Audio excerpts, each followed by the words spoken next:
Put the phone down. Move uphill now. We're behind the safety markers. What exactly am I looking at?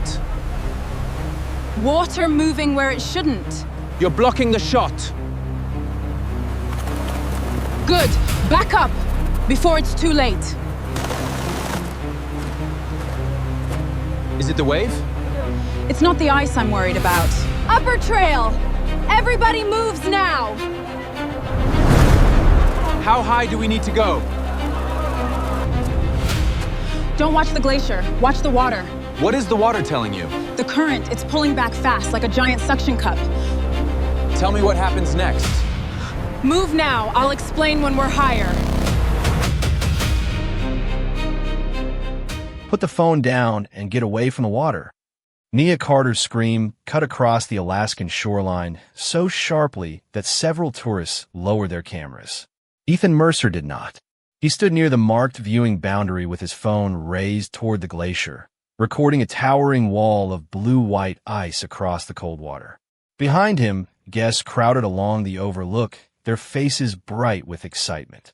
The afternoon had given them the view they had traveled thousands of miles to see. Sunlight caught the fractured ice. Mountains rose behind it.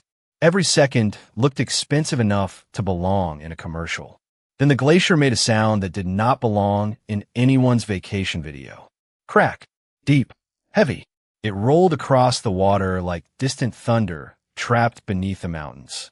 Ethan's confident expression tightened, but his phone remained raised. Everybody back, Nia called. Her black work shoes struck the wooden viewing platform as she hurried toward the group, bright red apron moving in the cold wind. Ethan finally turned toward her. We are behind the safety markers. Move farther back. The guides put us here. I know where they put you. Nia pointed toward the higher trail behind the overlook. Go uphill. Now. Ethan glanced toward the lodge guide, standing farther down the platform, then back toward Nia. There's been glacier noise all afternoon. Not like that. Another sharp report echoed from across the inlet. Several guests gasped with excitement and raised their phones again. Ethan turned instinctively toward the glacier. A section of ice shifted high above the water. Small fragments fell first, disappearing into the distance. That is incredible, someone whispered. Ethan lifted his phone higher. Nia did not look at the falling ice. She looked down, at the shoreline, at the dark water between exposed rocks. Her breathing changed. The water had pulled away from stones that had been submerged only moments earlier. Not dramatically, not enough for most people to notice. But Nia noticed. She had been watching this landscape since childhood, long before she learned how to balance coffee cups through a crowded dining room. Her father had taught her that dangerous places rarely announce themselves in the way frightened people expected. Sometimes the loudest thing was only a distraction. Ethan, her voice was lower now. That made him turn. You need to stop filming. He studied her face. There was no excitement in it. No fascination. Only calculation. What are you seeing? He asked. Nia did not answer immediately. Her eyes moved from the retreating water to the glacier, then toward the elevated trail roughly 70 yards behind them. The glacier cracked again. This time the sound seemed to travel through the ground beneath their feet. A larger section of ice began separating from the face. Phones rose everywhere. People stepped closer to the railing. Nia stepped the opposite direction. Everybody uphill, she shouted. Right now. Ethan lowered his phone halfway. Nia, what is happening? She turned toward him, eyes wide but controlled. The glacier is breaking. A tremendous section of ice dropped into the inlet in the distance, sending white spray upward against the blue ice. Cheers started around the overlook. Nia heard none of them. She was watching the water. Ethan looked from the glacier to her and finally noticed something more frightening than the collapse itself. Nia was backing away before anything had reached them. Move, she shouted. Ethan lowered the phone completely. Is it the wave? Nia shook her head. It is not the ice I am worried about.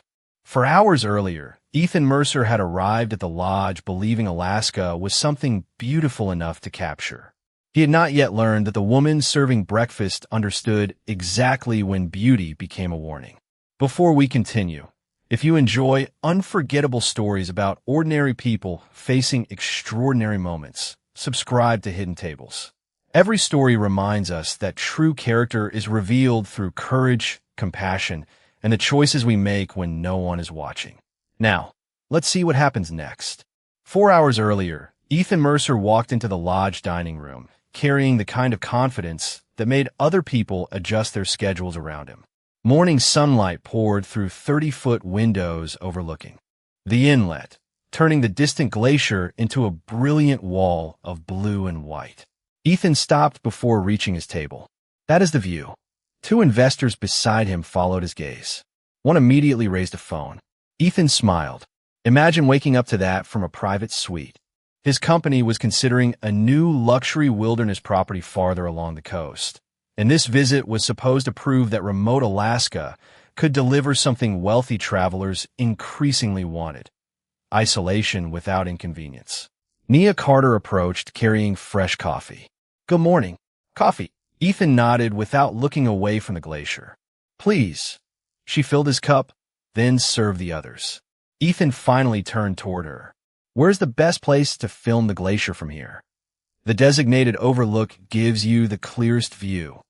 "How close does it get?" "Close enough to see everything safely." Ethan smiled. "That sounds like something the lawyers taught you to say." Nia returned the coffee pot to the service station. "No, Alaska taught me." One investor laughed softly, assuming she was joking. Ethan studied her for another second. "Is there a shoreline trail?" "There is, but visitors should stay behind the marked viewing boundary.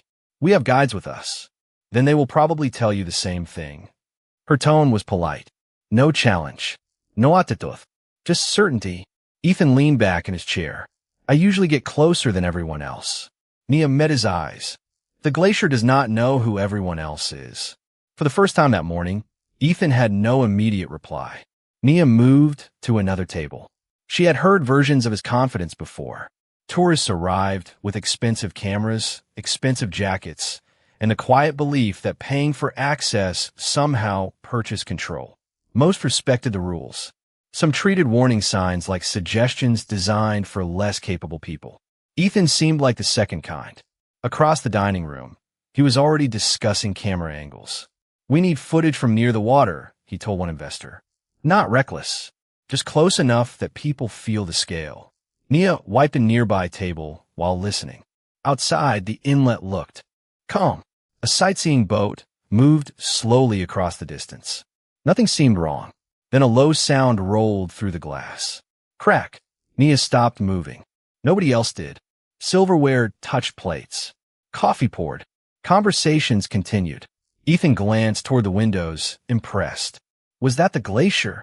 "Probably," an investor said. "That is incredible." Nia walked closer to the glass. The glacier stood several miles away, immense and apparently motionless. She watched the face of the ice, then the water below it. Nothing obvious. Not yet. A memory surfaced from years earlier.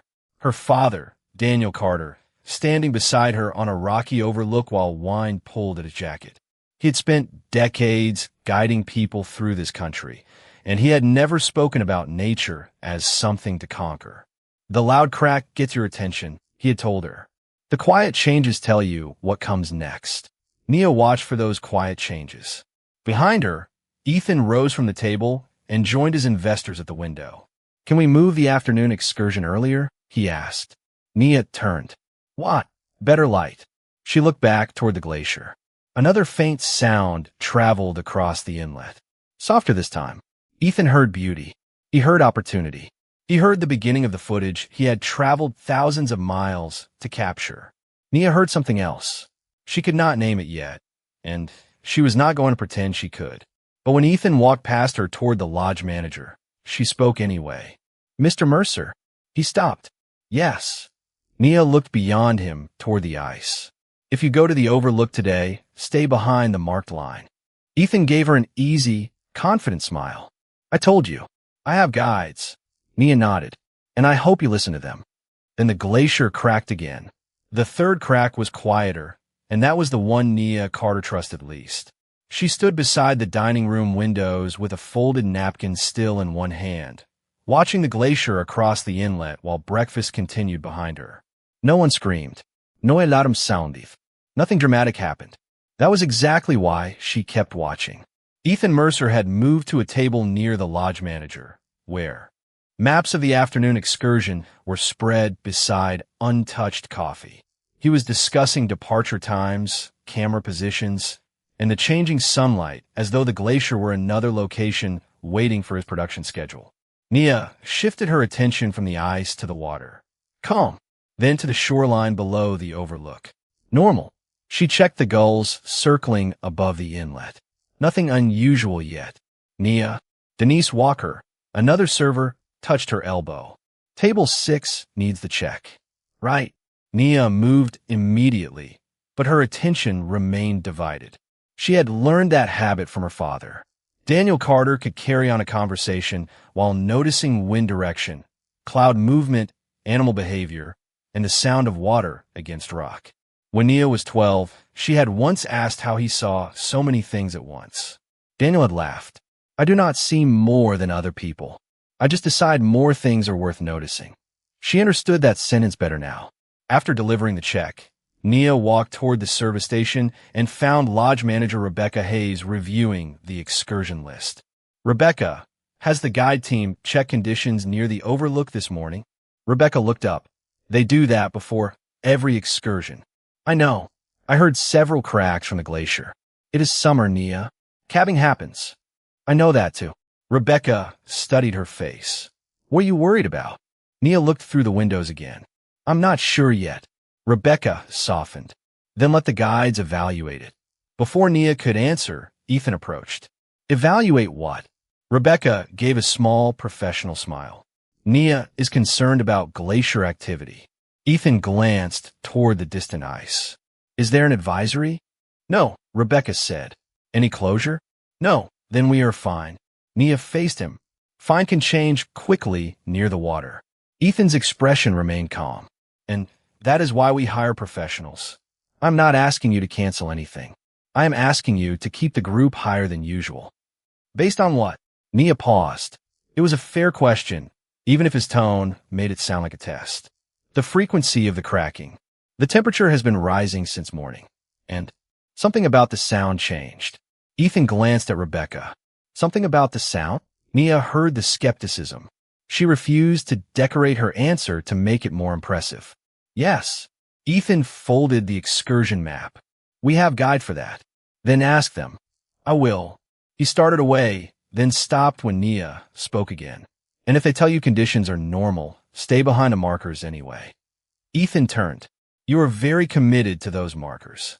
They exist because people standing near glaciers tend to watch the ice instead of everything around it. That caught his attention. What should they be watching? Nia looked toward the inlet. Everything. Ethan studied her for a second, then walked away. He was not angry. That almost made it worse. He had placed her concern into a comfortable category. Well-meaning employee, local caution, unnecessary anxiety. Nia returned to work. 20 minutes passed. Then 30. The dining room emptied as guests prepared for afternoon activities. Sunlight strengthened across the water. Nia carried a stack of clean glasses toward the service station when every gull near the lower shoreline suddenly lifted at once. She stopped. The birds turned inland. A few seconds later, the water beneath them changed direction against the rocks. Nia slowly set the glasses down. Her father's voice returned from years ago, quiet and patient. The loud crack gets your attention. The quiet changes tell you what comes next. Nia looked toward the hallway where Ethan had disappeared. This time, she did not wait for another crack. Wait. Nia Carter's voice stopped Rebecca Hayes halfway through checking the afternoon excursion list. Nia stood near the lodge doors, eyes fixed on the lower shoreline beyond the glass. The gulls that had been circling there minutes earlier were gone. Water moved strangely around the exposed rocks, pulling away before sliding back in shallow, uneven surges. Rebecca followed her gaze. What are you seeing? Enough to change the route. Rebecca hesitated. The guides reported normal conditions 20 minutes ago. Conditions 20 minutes ago are not conditions now. Ethan Mercer appeared from the hallway with 2 investors behind him, his phone already mounted on a handheld stabilizer. Are we delaying again? Rebecca turned. Nia thinks the group should remain on the upper viewing area. Ethan looked toward the glacier, then at Nia. Did the guides change their recommendation? Not yet, Nia said. Then why are we changing ours? Because the water changed. One investor glanced through the windows. Looks calm to me. Nia kept her attention on Ethan. Calm is not the same as normal. Ethan exhaled through his nose. He was not shouting. He was not trying to humiliate her. His confidence was quieter than that, polished by years of being the person whose judgment ended arguments. Nia, I respect that you know this area, but we have professionals responsible for glacier safety. Then ask them to look again. We already did, before the birds moved inland. Ethan glanced toward the empty shoreline. Birds, and before the water started pulling differently around those rocks. Rebecca stepped between the tension without physically separating them. I can radio the lead guide. Ethan checked his watch. We are losing the light. Nia's expression changed. Not anger. Disappointment. The light will still be there from higher ground. Ethan met her eyes. Let the guides handle the glacier. You handle the guests. The words were controlled, almost reasonable. That was what made them sting. Nia looked down briefly at the order pad, still tucked into her hand, then back at him. I'm trying to handle the guests. Silence. One investor looked away. Rebecca reached for her radio. Ethan's jaw tightened slightly, but before he could respond, a guide's voice came through the speaker. Rebecca, this is Mark. Conditions remain within operating limits. No restriction from the overlook at this time. Ethan held Nia's gaze for another second. There is your answer. Nia turned toward the radio. Mark, are you at the upper station? Static. Then, affirmative. Can you see the rocks below the west side of the platform? A pause. Not clearly from here. The water has exposed more of them twice in the last few minutes. Another pause. This one lasted longer. I will take a look when. The group arrives. Ethan adjusted his grip on the stabilizer. Good. We have a guide watching it. Nia wanted to push harder. Instead, she remembered another lesson from Daniel Carter. A warning repeated too loudly could become background noise to someone determined not to hear it. So she changed tactics. Rebecca put extra water and emergency blankets on the transport cart. Ethan frowned. Why? Because there is no downside to being prepared. Rebecca nodded. Do it. Ethan said nothing. 20 minutes later, the excursion group left the lodge. Nia was assigned to accompany them with refreshments for the overlook reception. Ethan walked near the front, talking with his investors while filming the mountains. Nia stayed toward the rear, watching the shoreline whenever the trail opened toward the water. The glacier remained brilliant beneath the afternoon sun. Beautiful. Immense. Still enough to make every warning sound foolish. Then the group reached the overlook. Phones appeared almost immediately. Ethan stepped toward the marked boundary and raised his camera. Nia set the refreshment bag down without opening it. Across the inlet, a thin vertical fracture she had noticed that morning now looked wider. Mark, the lead guide, lifted binoculars. His relaxed expression disappeared. Nia saw that before anyone else did. Mark, he lowered the binoculars slowly. Before he could answer, a deep crack rolled across the water. Guests smiled and turned their cameras toward the glacier. Ethan did the same. Nia looked down instead. The water was retreating from the shoreline again, farther this time. She stepped toward Ethan. Back up. He kept filming. Ethan, back up now. Ethan, back up now. Nia Carter was no longer asking. Ethan Mercer kept his phone aimed across the inlet as another deep crack rolled from the glacier. Around him, nearly everyone at the overlook reacted the same way. Phones rose. Conversations stopped. Faces turned toward the blue wall of ice. Even Mark, the lead guide, lifted his binoculars again. Nia watched none of them. She watched the shoreline. Water slipped away from the dark rocks below the platform, exposing a wider strip than before. A gull that had landed farther down the coast immediately lifted and flew inland. Nia stepped closer to Ethan. You need to move uphill. He lowered the phone just enough to look at her. We are behind the safety markers. Those markers assume normal conditions. Mark said conditions were within operating limits. That was before this. She pointed toward the exposed rocks. Ethan followed her hand. For a moment, he saw only wet stone. What exactly am I looking at? Water moving where it should not be moving. Mark approached them, binoculars hanging against his chest. There is significant activity along the glacier face, but calving is common this time of year. Nia turned toward him. And the water? Mark looked toward the shoreline. His expression became more focused. I'm watching it. Ethan raised his phone again. Then we have a professional watching it. Nia stared at him. You really think this is about who has the better title? Ethan lowered the phone slightly. I think panic creates its own danger. So does waiting for certainty. Another sound echoed across the inlet. Sharper, closer somehow, even though the glacier remained miles away. A visible line opened along a towering section of ice. Excited voices moved through the group. One investor stepped nearer the boundary. That is going to come down. Ethan immediately repositioned his camera. Nia moved in front of him. Back up. His eyes hardened. Nia, back up. You are blocking the shot. Good. The word landed between them. Mark stepped closer. Everyone, give the boundary another 20 feet for now. Some guests obeyed. Others hesitated, cameras still raised. Ethan looked at Mark. Is this an evacuation? Not yet. Nia shook her head. Do not wait for that word. Ethan turned toward her. And you know better than the safety plan? Nia looked across the water. Right now? I think the glacier does.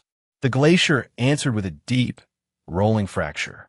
A section of ice shifted outward. Several guests cheered. Nia felt her stomach tighten.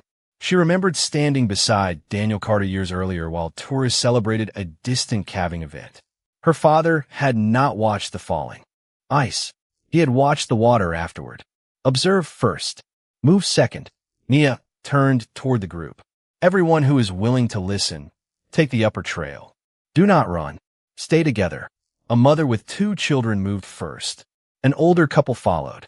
Denise, who had accompanied the refreshment cart, immediately began directing others uphill.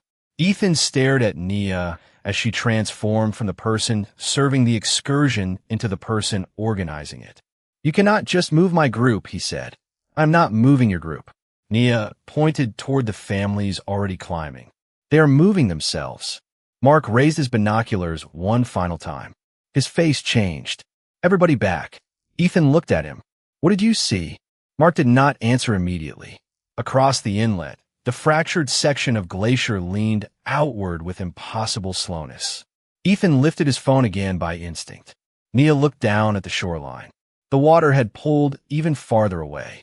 Her father's voice seemed to return through the wind. The loud crack gets your attention. The quiet changes tell you what comes next. Nia turned toward Ethan. Put the phone away. This time there was no argument in her voice, only urgency. If that ice falls, do not watch the glacier. Ethan finally lowered the phone. Then what do I watch? Nia pointed toward the inlet. The water. At that exact moment, the enormous wall of ice began to move. The glacier did not fall all at once. It leaned, slowly at first, almost gracefully, as though something enormous had simply changed its mind about standing. Then the fracture widened from top to bottom, and the entire overlook went silent. Ethan Mercer stared across the inlet with his phone lowered at his side. Nia Carter watched the water. Upper trail, she said. Everybody move now. Do not run. Mark immediately repeated the instruction. You heard her. Stay together and head uphill. That changed everything. Guess who had hesitated before finally moved? Denise guided the mother and her 2 children toward the trail while an older couple followed close behind. Ethan remained near the marked boundary for 1 second longer. Ethan, Nia looked directly at him. Now, he moved. Behind them came a tremendous sound, deeper than thunder, as the towering section of ice collapsed into the inlet. Nobody needed to turn around to understand what had happened. The sound traveled through the air, through the platform, through the soles of their shoes. Several guests instinctively looked back. Keep moving, Nia called. Watch the trail. Ethan reached the beginning of the incline beside her. How high? Higher than this. How much higher? Until the water tells us we can stop. He looked at her, frustrated by the answer. That is not a measurement. No, it is observation. Nia glanced back toward the shoreline. For a moment, the inlet looked strangely disorganized. Water pushed outward from the distant impact zone, then shifted through the narrow geography between ice, rock, and shore. Mark stopped beside them. The wave should lose energy across this distance. Should? Ethan asked. Mark kept watching. Glacier calving can create strong local waves, but terrain matters. Nia pointed toward the lower rocks. The water pulled back before the main collapse. Mark followed her gesture. His expression tightened. Everyone keep climbing. Ethan heard the change in his voice. The certainty was gone. The group reached a wider section of trail, roughly 40 feet above the shoreline. Some guests stopped to catch their breath. Nia did not. She counted faces, then counted again. Keep going. An investor frowned. We are already above the platform, and the trail continues higher. Ethan looked toward the water. From this elevation, he could finally see what Nia had been watching. The surface no longer resembled the calm inlet from breakfast. Long bands of disturbed water were moving toward shore. Is that it? He asked. Nia shook her head. I do not know yet. Ethan stared at her. It was the first time she had admitted uncertainty. Strangely, it made him trust her more. She was not pretending to control the glacier. She was responding to what it gave her. A man near the back raised his phone toward the inlet. Ethan almost did the same. His hand moved toward his pocket, then stopped. Nia noticed. She said nothing. Another low surge rolled. Against the rocks below, climbing farther than the previous waterline before retreating. Mark lifted his radio. Base, this is Overlook Team. We are moving to upper ground. Hold all shoreline access until further notice. Static answered. Then Rebecca's voice came through. Understood. What is your status? Mark looked at Nia before replying. Still evaluating. Ethan noticed that too. 10 minutes earlier, Nia had been the waitress challenging the safety plan. Now the lead guide was checking her reaction before speaking. They climbed another 30 yards. The trail curved around a rocky rise, partially hiding the shoreline. Nia stopped at the bend and looked back. Ethan stood beside her, breathing harder now, his expensive shoes streaked with mud from the trail. Can we stop here? He asked. Nia studied the inlet. Not yet. What are you waiting to see? Before she could answer, the water below the abandoned viewing platform suddenly withdrew in a broad, unnatural sweep, exposing dark shoreline that had been underwater all afternoon. Mark whispered, That is not good. Ethan's face changed. His phone stayed in his pocket. Nia turned toward the group. Everybody higher. Right now. Then she looked at Ethan. This is what I was waiting for. Everybody higher. Right now.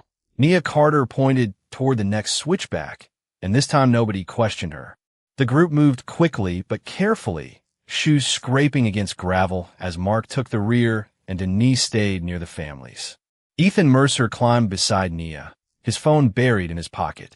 Below them, the inlet had pulled away from the abandoned viewing platform so dramatically that dark rocks glistened where water had covered them minutes earlier. How far? Ethan asked. Past that ridge. Why there? More elevation and solid ground between us and the shoreline. Ethan looked down once. Nia caught the movement. Do not watch the water while you are walking. You told me to watch the water when you're standing still. Even under pressure, the correction was precise. Ethan faced forward. The trail steepened. An older guest slowed near the bend, and Ethan immediately moved beside him. Take my arm.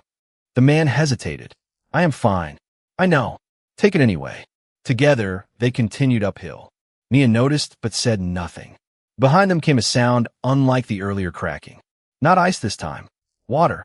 A low rushing roar moved through the inlet. Mark turned first. Keep going.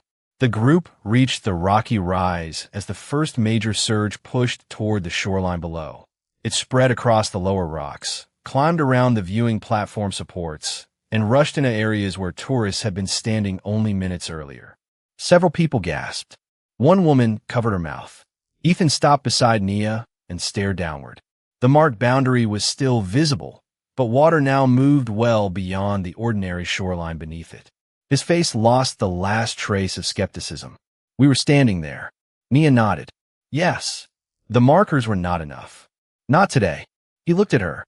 There was no satisfaction in her expression. She had warned him, and she had been right, but she did not seem interested in winning the argument. Her eyes were already moving again. Glacier, water, trail, people. Is that the worst of it? Ethan asked. I do not know. Mark joined them. We stay here until the inlet settles. Nia studied the glacier. Another section remained fractured, though smaller than the one that had fallen. Higher would be better. Mark looked toward the next rise. Agreed. Ethan did not ask who had authority anymore. He turned toward the guests. You heard them. Keep moving. The words came naturally, but something inside them had changed. He was using his authority to reinforce someone else's judgment.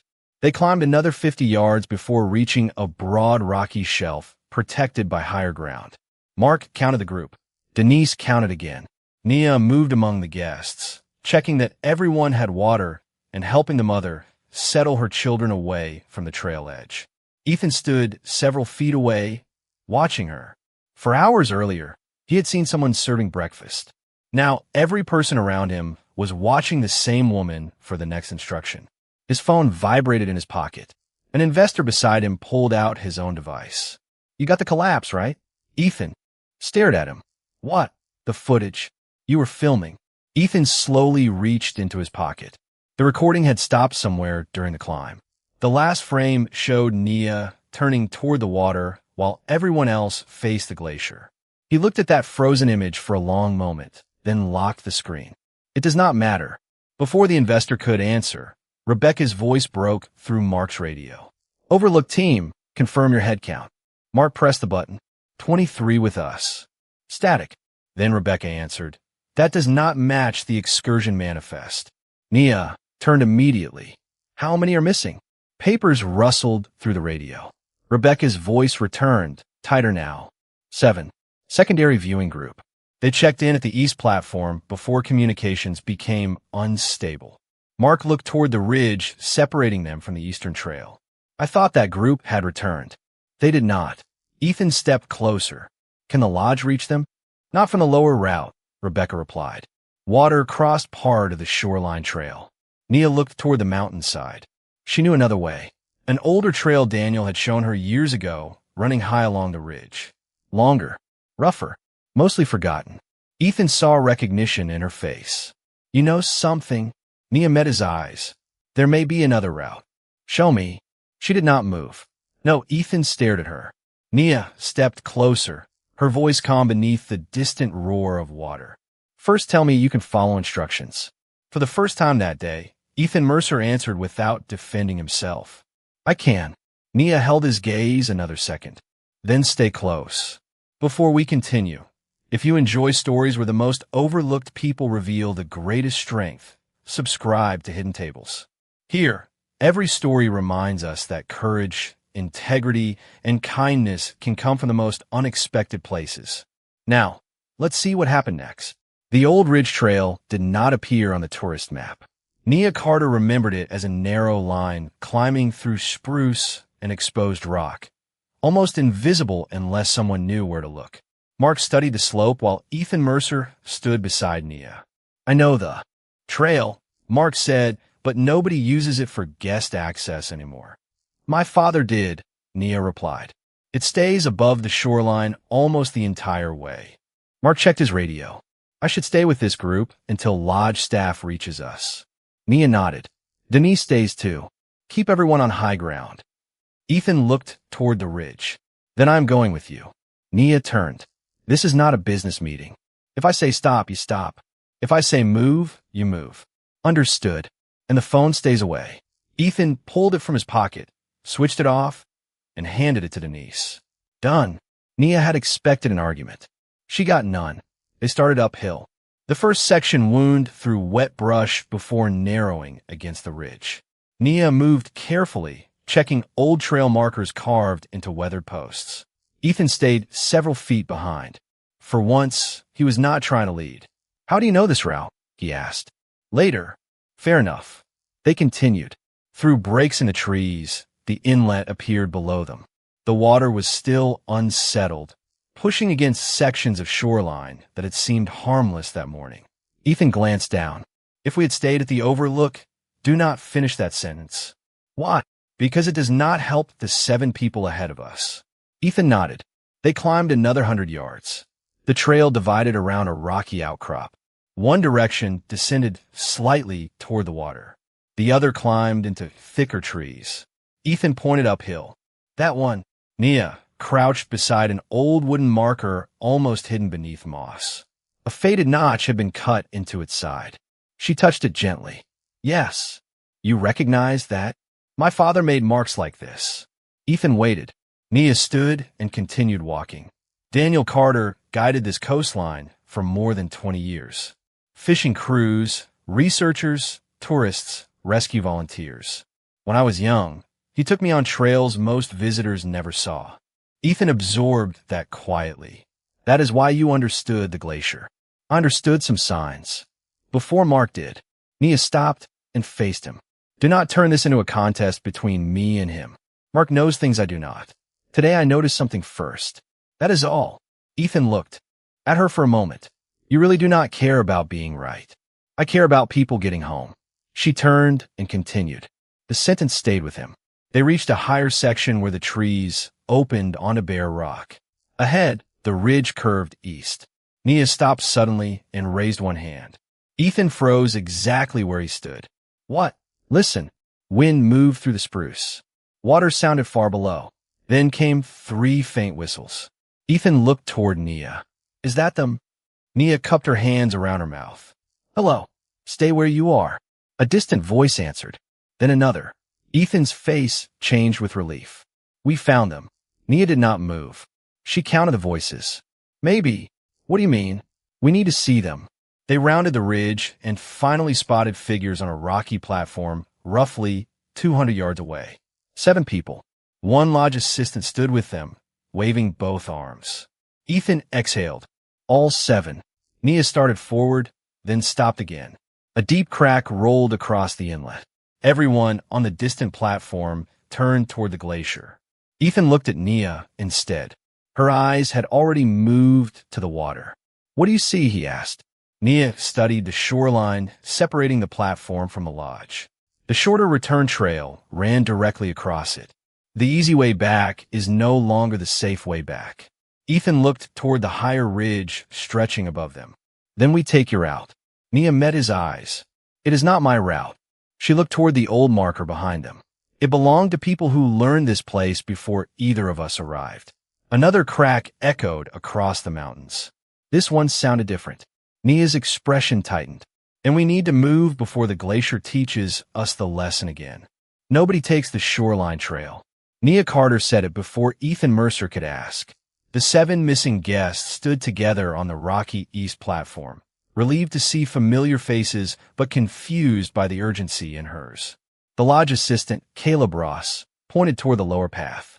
That is our fastest way back. Maybe 15 minutes. And it crosses low ground twice, Nia said. We take the ridge. Caleb looked toward Ethan as if expecting the billionaire to make the decision. Ethan noticed. So did Nia. Listen to her. Ethan said. We are taking the ridge. Caleb hesitated only a second. All right. Nia counted everyone again. 7 guests. Caleb made 8. With Ethan and herself, 10 people will be moving back through the old trail. Stay close. Nobody goes ahead of me. Caleb, take the rear and tell me immediately if anyone needs to stop. Ethan stepped beside an older woman carrying a small camera bag. I can take that for you. She handed it over without argument. The group started uphill. Behind them, the glacier remained visible between the trees, enormous and beautiful enough to make danger seem impossible. Nia knew that illusion well. How far to the lodge? One guest asked. The ridge route is longer, Nia answered. About 45 minutes if we keep a steady pace. A younger man frowned. The lower trail is right there. Nia stopped. Look at the rocks beside it. Everyone followed her gaze. Water was moving across sections that had been dry earlier. That trail saves time only if it stays usable. Nobody argued after that. They continued upward. Ethan walked several feet behind Nia. Your father brought you here? He asked quietly. Not this exact platform, but these ridges, yes. How old were you? 8 the first time I remember. 8. Nia nodded. He made me stop every few minutes and tell him what had changed. Ethan almost smiled. That sounds exhausting. It was. I wanted to keep walking. What did he make you notice? Wind, birds, water, clouds, track sounds. She stepped over a fallen branch. He said people get into trouble when they decide the landscape is background scenery. Ethan looked toward the glacier. Hours earlier, background scenery was exactly what it had been to him. Something spectacular behind a product pitch. So, when you heard the cracking this morning, I paid attention. And when the birds moved, I paid more attention. Ethan was quiet. You knew. Nia shook her head. No, that matters. She stopped and turned toward him. I did not know what would happen. I knew enough signs were changing that standing near the water was becoming a bad decision. Ethan absorbed the distinction. Observation before certainty. Observation before confidence. They continued. After another 100 yards, Caleb called from behind. Nia. She stopped immediately. One guest was breathing hard from the climb. Nia guided everyone toward a wider section of trail and gave the group a short rest. Ethan handed the camera bag back temporarily and offered the guest his unopened water bottle. No speeches, no cameras, just a small act nobody would ever put in a company presentation. Then the sound came. Crack. Nia's head lifted. Caleb looked toward the glacier. Another calving? Nia listened. A second sound followed, lower and longer. Through the trees, a fractured section of ice shifted near the glacier face. Caleb pointed toward a descending fork ahead. We can cut 10 minutes if we take that trail. Nia looked at the slope. It curved downward toward the inlet before climbing again. No califroneth. It reconnects with the ridge. After crossing the drainage basin. The basin is usually dry. Usually, Caleb looked toward Ethan again. This time Ethan did not wait. Stop looking at me. Caleb blinked. Ethan pointed toward Nia. She noticed the first warning before any of us. We follow her. The group fell silent. Nia looked at Ethan, surprised not by his support, but by how completely his tone had changed. Then Mark's voice suddenly broke through Caleb's radio beneath heavy static. East group, do not descend. Repeat, do not descend. We are seeing another major fracture. Caleb stared at Nia. She had made the decision before the warning arrived. Nia looked toward the higher ridge. Everybody up. Ethan moved beside her. What do you see now? Nia listened to the glacier, then studied the water far below. Enough to know we are not finished yet. Keep climbing. We stop when the ridge gives us room. Nia Carter led the group away from the descending fork while Caleb Ross stayed at the rear. The trail narrowed between spruce trees before rising onto exposed rock nearly 100 feet above the inlet. Ethan Mercer remained close behind Nia, carrying the older woman's camera bag over one shoulder. Nobody mentioned his company anymore. Nobody asked what he thought the safest route should be.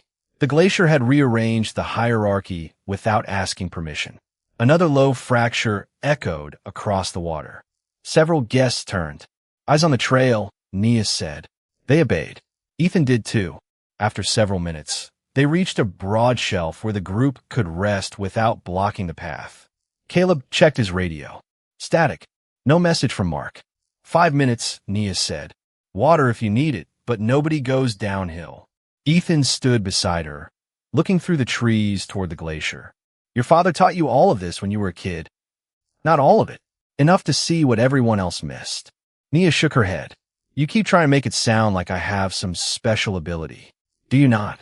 No, she pointed toward the inlet. I watched. That is different. Ethan considered the answer. Most of us were watching too. You were filming. There was no accusation in her voice. That made the sentence harder to dismiss. Ethan looked down at his empty hands. His phone was still with Denise Miles behind them. Fair. Nia sat briefly on a flat rock. My father never told me nature was predictable. He told me the opposite. He said confidence becomes dangerous when it stops collecting new information. Ethan gave a faint smile. He would have hated corporate meetings. Maybe he would have improved them. Ethan laughed once, quietly. The tension eased for only a moment. Was he a professional guide? For more than 20 years. He worked with visitors, research crews, fishing families, anyone who needed someone who understood this coastline. And he taught you the trails. He taught me to notice when a familiar trail stopped behaving like a familiar trail. Ethan looked toward the lower route they had rejected. From their elevation, part of the drainage basin was visible through the trees. Water had begun spreading across its lowest section. His expression changed. Caleb wanted to take that. He suggested it because under ordinary conditions, it is faster. But you knew. Nia looked at him firmly. I suspected. Do not turn caution into prophecy, just. Because it worked. Ethan nodded slowly. That distinction matters to you.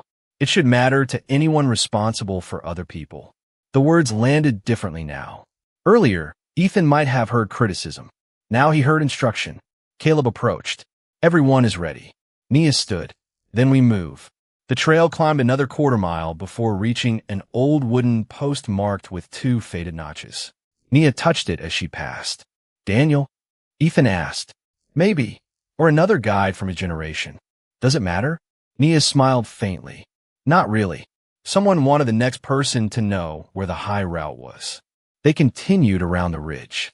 Ahead, the lodge roof finally appeared in the distance through the trees. Relief moved through the group. One guest whispered, "Thank God." Ethan looked at Nia. "We are almost there." She did not answer. Her eyes had shifted toward the glacier again. A long vertical fracture was visible near the section that remained unstable. Caleb raised his radio. Mark's voice broke through at last. "East Group, confirm you are on high ground." Caleb answered immediately. "Affirmative. Ridge Trail, approximately half a mile from the lodge." Static swallowed several words before Mark returned. "Stay high. Do not use any descent toward the waterfront." Nia looked ahead. The ridge trail eventually descended near the lodge's rear service road, safely inland. "We keep this route." Ethan nodded. Then another voice came over the radio. "Rebecca." "Nia, are you with them?" Caleb handed her the radio. "I am here." "Good. We have a problem." Nia stopped. Ethan's relief vanished. Rebecca continued through the static. "The lodge has accounted for every excursion group except one maintenance worker at the lower equipment station." Nia closed her eyes for half a second. Ethan looked toward the inlet, then back at her. "Where is that station?" Nia pointed beyond the trees toward the coastline they had spent the last hour escaping. Too close to the water. Too close to the water was enough to erase every trace of relief from Ethan Mercer's face. Nia Carter held Caleb's radio and looked toward the distant coastline where the lower equipment station sat beyond the ridge. Rebecca's voice returned through the static. "His name is Owen Price. He was checking a backup generator before communications started failing. We have tried his radio 3 times." Nia looked at Caleb. "Is there an inland access road?" "From a lodge, yes, but part of it crosses the drainage basin." Ethan immediately understood. "The basin we refused to cross." Caleb nodded. Nia pressed the radio button. "Rebecca, do not send anyone through the basin. Keep trying Owen and contact local emergency responders." "Already happening." Nia exhaled. "Good." This was not a moment for improvising a heroic rescue. It was a moment for making the safest decisions possible. Ethan looked toward the lodge. "What can we do?" "Get these people back." "And Owen?" "We give the people trained and equipped for this the best information we have." Ethan did not argue. The group resumed, moving along the high ridge. Minutes later, Caleb's radio crackled. A broken voice emerged beneath the static. "Lodge base, this is Owen." Everyone stopped. Rebecca answered immediately. "Owen, confirm your location." "Equipment station." "I am okay. Lower road has water across it." Nia took the radio. "Owen, this is Nia. Do you know the old maintenance path behind the generator shed?" A pause. "The one climbing north?" "Yes." "Does it still connect to the Ridge service road?" "Last time I checked." Nia looked at Caleb. He nodded. "Owen, stay where you are until responders or lodge staff confirm the route. Do not enter the lower road." "Understood." Ethan watched her hand the radio back. "You knew another trail." "I remembered one." That is not the same as knowing its current condition. There was again no performance, no certainty she had not earned. Ethan nodded. Observation before confidence. Nia looked at him. You were listening. Finally, they continued toward the lodge. A few minutes later, Mark's voice came through the radio. We have contacted the response team. They are coordinating with Owen from inland. East Group, continue to the lodge. Caleb answered, copy. The guests visibly relaxed, but Nia kept the pace controlled. Ahead, the trail reached another fork. The left branch descended toward the rear lawn. The right continued another quarter-mile along higher ground before meeting the service road. Caleb pointed left. That is normally the direct route. Nia looked through the trees. She could not see the lower section clearly. We stay right. Caleb studied the map attached to his radio pack. The left route should be above the waterline. Should be? Ethan asked. Caleb paused. Nia said nothing. She did not need to. Caleb looked toward the inlet, then folded the map. Right trail. Ethan almost smiled. They turned uphill. Seconds later, Mark's radio warning arrived. All teams, avoid lower lodge lawn and west descent. Water has reached portions of the access path. Caleb looked at Nia. Again. Not again, she said. Same lesson. When they finally reached the rear service road, lodge staff were waiting with blankets and water. Rebecca hurried toward the group, counting faces herself before allowing anyone inside. Everyone from the east platform, Caleb confirmed. Ethan turned toward Nia. She was already looking past the lodge toward the mountains, listening. Another distant fracture rolled through the valley. Mark emerged from the building and joined them. Responders have contact with Owen. He is staying put until they reach him from inland. Nia nodded. Good. Mark hesitated. And Nia? She looked at him. You were right about the ridge. Nia shook her head. The ridge was right. I just paid attention. Ethan heard that. So did Rebecca. For the first time all day, nobody tried to reduce what Nia knew to luck. Then the lodge doors opened, and a local reporter who had arrived with the response coordination team stepped outside, camera operator behind her. She recognized Ethan immediately. Mr. Mercer, we heard your group was near the glacier when the first surge came through. Can you tell us how you got everyone to safety? Ethan looked at the camera. Then he looked at Nia. Hours earlier, he would have known exactly how to answer. Now he said nothing. For several seconds, Ethan Mercer simply stared at the reporter's camera. A day earlier, the answer would have come easily. He had spent years speaking to investors, journalists, employees, and television audiences. He knew how to turn uncertainty into confidence and difficult moments into stories about leadership. But standing outside the lodge with mud on his shoes and the glacier still rumbling across the inlet, every polished sentence felt dishonest. The reporter tried again. Mr. Mercer, witnesses said you helped move guests to higher ground. What happened out there? Ethan looked toward Nia Carter. She stood several yards away beside Rebecca Hayes, checking water bottles for the returning guests as though there were more important things than being noticed. I did not get everyone to safety, Ethan said. The reporter paused. Then who did? Ethan nodded toward Nia. She warned us before most of us understood there was a reason to move. The camera shifted slightly toward her. Nia noticed and immediately shook her head. Mark and the lodge team helped everyone, she said. People listened and moved together. Ethan stepped closer. That is true, but it is not the whole truth. Nia met his eyes. Ethan continued. I was filming. She was paying attention. The sentence silenced the small group around them. One of Ethan's investors lowered his own phone. The reporter glanced toward Nia. What did you notice? Changes, Nia answered. The cracking became more frequent. The birds moved inland. The water around the shoreline stopped behaving normally. How did you know those things mattered? Nia hesitated. My father was a wilderness guide here for more than 20 years. He taught me to observe before assuming. The reporter looked surprised. Are you trained as a guide? No. Nia's answer came without embarrassment. I'm not claiming to be one. Mark has professional training I do not have. I recognize signs because I grew up learning to notice them. Mark stepped forward from near the lodge doors, and she recognized them before I did today. Nia turned toward him. Mark, it matters, he said. Professional training does not mean we stop listening. Ethan absorbed the words. Earlier that morning, he had used professional authority as a reason not to listen to her. Now the professional himself was explaining why that had been a mistake. The reporter turned back to Ethan. Did you ignore her warning? He could have softened it. He could have said there had been conflicting information. He could have blamed procedures, timing, or confusion.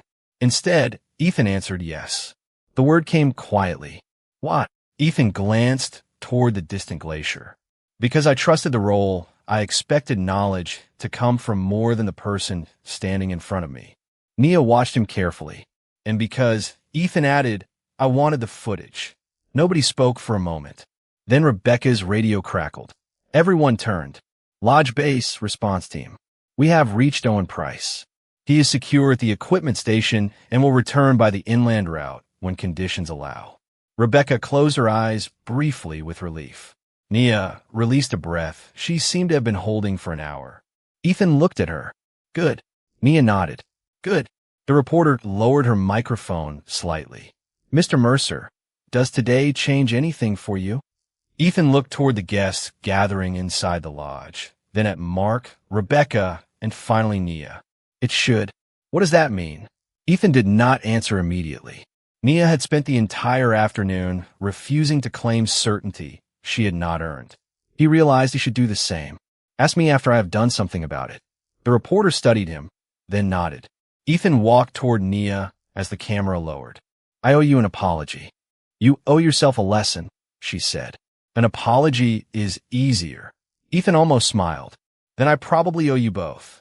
Nia looked through the lodge windows toward the glacier. Do not make today about me proving you wrong. What should I make it about? She turned toward him. Why it took danger for you to start listening. Ethan had no answer. Not yet. Outside, another distant crack echoed across the inlet. This time nobody reached for a phone.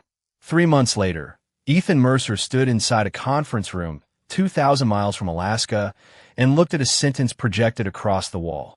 Local knowledge is operational knowledge.